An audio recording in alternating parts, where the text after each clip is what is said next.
रात्रीचा स्वयंपाक चालू केला. दूध घेतलं छान असं आरावर गरम करून, पीठ आणले भाकरीला बनवण्यासाठी आणि हे बघा हे मांजर सारखं ओरडत असतं. याला ना पळवते इथून मी.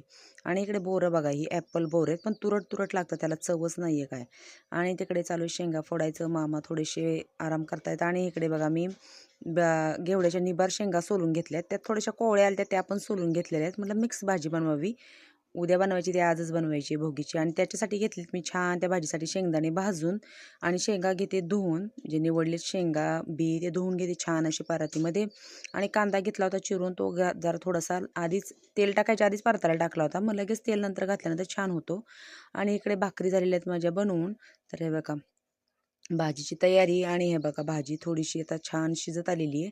फोडणी घातली मी लसूण, जिरी, मोहरी, हळद आणि येसूर.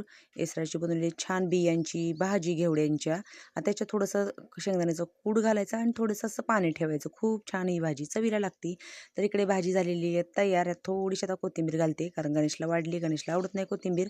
मग थोडीशी वरून घालते कोथिंबीर. हे दोघं निवांत बसलेले आहेत जेवायला गरम-गरम.